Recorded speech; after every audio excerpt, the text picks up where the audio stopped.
All right, December 31st, the end of the floor and ceiling, the VO2 max month, kind of rounding about to an end here. And as I always tell you guys, at the start of the months, I try to center the best I can, when applicable, the baselines around the monthly emphasis. And this month, and actually in January, coincidentally enough, the last day of the month kind of is the focal point of the monthly emphasis. So 8-round baseline kind of ties together floor and ceiling training. I'm hoping by the end of this month here, a lot of us have gotten a way better idea, more precise answer to our capabilities, our 60 or 70% or 75%, maybe up and over. Maybe not all 4 pieces of equipment, because again, it just takes time. Like this stuff doesn't, you don't learn all of this stuff overnight. And training is all about precision and repetition. And 1 month may sound like a long time, but it's just simply not in the world of training. So I'm hoping you guys did learn as much as possible here throughout this month. And again, we're going to end it with this 8 rounds that is not new. We've been doing this for years. I in my, younger days, my more conditioned days, this baseline was a little easier to achieve. So I will right out of the gate be pretty transparent with like finishing all of this in one class is really hard. You guys only have, the 50, 55, maybe you can get away with a little bit extra time if you, flow over into the next class's warm up potentially.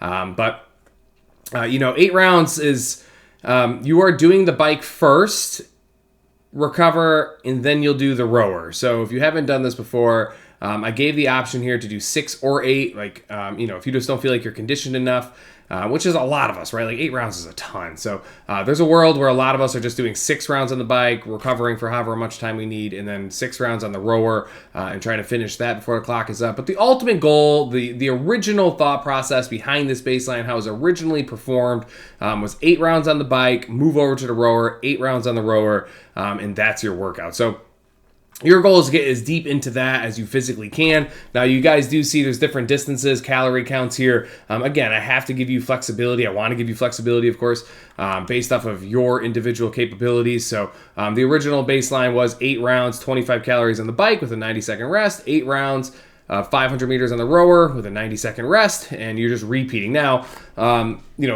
it's not floor or ceiling. So this is more like capacity and conditioning, but it ties them both together really, really well. And I think it's a fantastic way to finish the month and kind of give you a well-rounded idea of where your numbers are on these 2 particular pieces of equipment. So ultimately what you're trying to do is sustain the highest level of output you can for 8 consecutive rounds. That's what you're trying to do. So if I were to do 25 calories, I'm going, I've done this a lot, so this isn't really fair. Like I have an idea, but let's just hypothetically say I want a 90-second, 25-calorie bike ride. I'm going to try to maintain that for 8 consecutive rounds and see if that's possible, right? So that does tie into a little bit of like the floor concept where you're trying to make it repeatable and sustainable, but it's not really floor because you're also trying to redline a little bit and see like what's the absolute most you can handle, what's that threshold you can handle without completely redlining, right?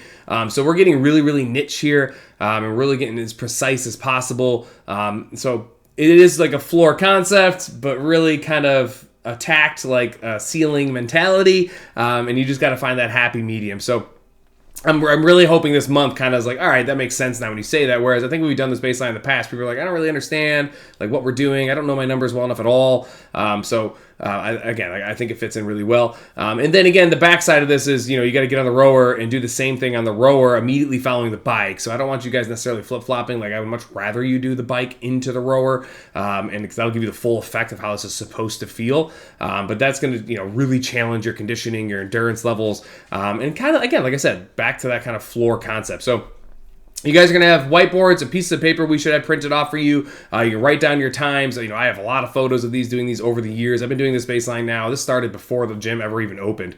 So we've been doing this baseline for like 6 or 7 years now. There's people at the gym for sure that were in the garage, did this originally in the garage. There's, a couple handfuls of you guys that have done that. So the goal is to train with precision and learn. And, in order to grow, you have to repeat. And the more data you guys have, the more you can, continue to use that as a reference point down the road. And, as you guys accumulate months and years at Core 4, you can start, pinpointing that data and really highlighting things that you need to work on, areas of improvement, maybe things you can kind of stray away from because you're maybe just naturally, organically good at it, or you've put a lot of time into it maybe in your younger days and you've got a better base. But that's what this is for. And it's fun. Like, this is a fun one. Like, it's not like so hard that you like hate it and it's like PTSD kind of style. But it is very challenging, and it will take you the entire class.